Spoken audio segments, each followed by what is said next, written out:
cafe anyway.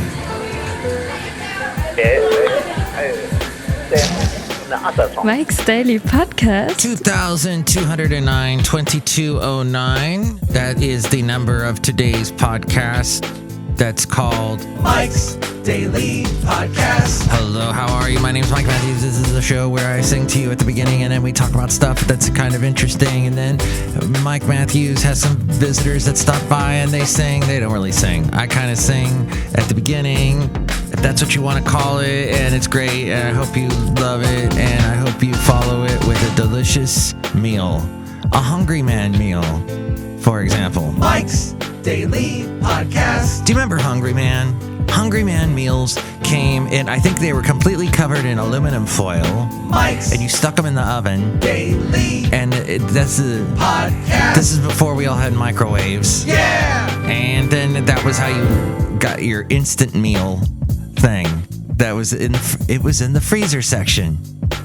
And this stuff, it's forever etched in my mind. I think because my mom wouldn't ever make fried chicken.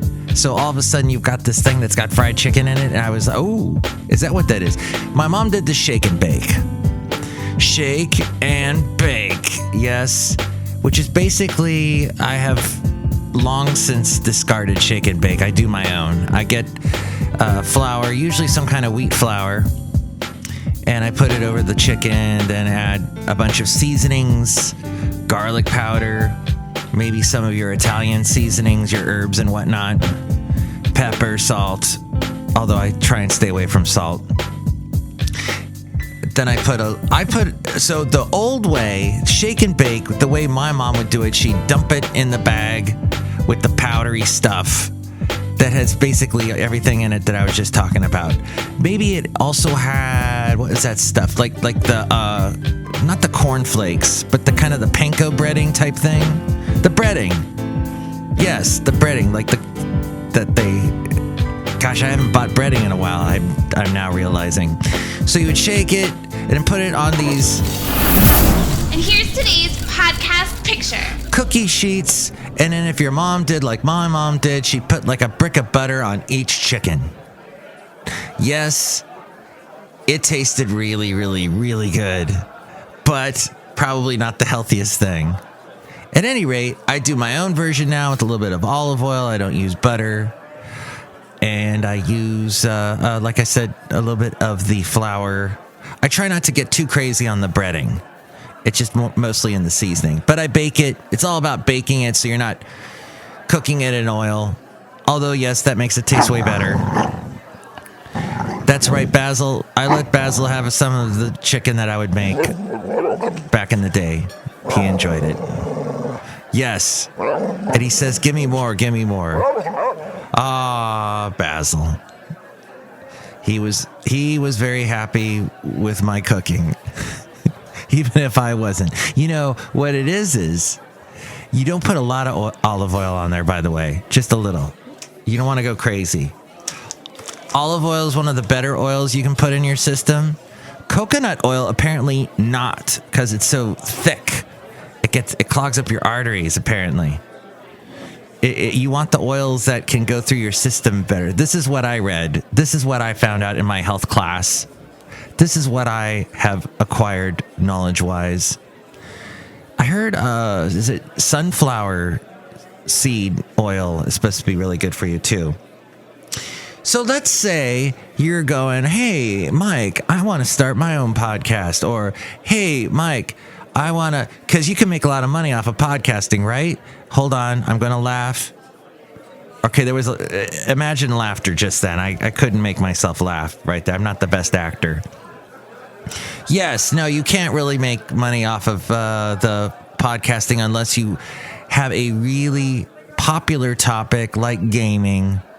And let's say you're really good at gaming, at games of some kind. Then a lot of people might want to check out your podcast. Or maybe you're really good with makeup. But then now we're talking about video podcasts. And that's a different thing. This is an audio podcast, as you probably can tell, which you should be thankful for, because what this would be visually would not be all that interesting. So let's say you want to start that or a small business of some kind. This guy, Ronaldo Webb, he is the founder and chief product officer at Pet Plate. And he writes for Startup Nation, which helps entrepreneurs start businesses. He says, after the initial excitement of launching a new business, building and scaling it isn't easy. Navigating this next phase often creates more questions than answers. Scott Belsky describes this crucial part of any venture or project as the messy middle in his book called The Messy Middle. How well you navigate this stage can determine the success of your venture. Now, Ronaldo says, my experience has taught me that your conviction in the understanding of your customer and confidence in your ability to design the right product or service are crucial to making it through this stage, the messy middle. My mom had a video store for many years that she started up all on her own. And yes, there was a messy middle. There's probably the whole time she had the shop, as she called it, it was a messy middle. But she found that she had a talent for remembering people's names, and people loved that. People always remarked on that. And she would let certain customers that were renting videos sit there and talk to her for a long time. She had a chair there, a director's chair that said Hitchcock on it, as if it belonged to Alfred Hitchcock at one point. And I think she still has that chair somewhere in Florida. But yeah, so she found that knack of really knowing her customers. Ronaldo says, I first realized I was in the messy middle when I left the TV show Shark Tank without a deal. I had launched my business, Pet Plate, which sells direct-to-customer human-grade pet food. 6 months after spending months at my previous job consulting for pet food companies and seeing the ingredients that made their way into pet food. This first-hand experience gave me a strong conviction about Pet Plate's mission and products. But the sharks questioned it. They doubted the product format, the price, the size of the market, and me as a young entrepreneur. For a moment, I wondered if they were right. As we go outside a cafe anyway, where we bring you Mike's Daily Podcast somewhere in Podcastro Valley. Without strong conviction, it would have been easy to give up, or worse, make the wrong pivot. Without confidence in Pet Plate's mission and products, I might have turned to selling a more traditional form of dog food. However, spending months in pet food factories and being a pet parent myself gave me the necessary conviction to define what the future of dog food should look like. By the way, did you know? So recently, somebody wanted me to take their, what do you call it? French Bulldog. They had gotten a French Bulldog puppy, and the cost of getting this French Bulldog puppy was something on the order of $5,000 for this French Bulldog puppy. And he knew that I had Basil for over 10 years, 10 and a half years, and he knew that I was a good puppy parent. And I am not ready, as I mentioned on this podcast, I am not ready to have a pet yet. It took a lot out of me the last couple of years with Basil, and his declining health was very difficult for me to go through. And so I'm still processing that. I mean, it was just like 6 months ago, so I'm still going through that. But he wanted me to take his little French Bulldog. I said, I can't. Sorry. What I'm going through now, I would not be the best puppy parent, and I just don't want to do that right now. And I found it interesting this past week that Lady Gaga, who has French Bulldogs, you heard that whole story, that the dog walker for those puppies was shot, but he survived. And let's see, there were 3 dogs. 2 of the dogs, well, they all made it back, thankfully, to Lady Gaga. But 2 of them, I think, were kidnapped for a while. And yet, this is what's interesting, is that the French Bulldogs, which she has, are very hot right now. And people are kidnapping them because they are demanding so much money. And it's, they're sweet, beautiful dogs. They're the ones with the big grins, the little pointy ears. They always have these big smiles. They're really small. They're great dogs. Apparently, they are cuddlers. But Yeah, I'm thinking, well, what about all the other dogs that need homes? What about all the other, like the mutts and the lesser enjoyed animals? I mean, I think just about every dog can bring joy to someone's life.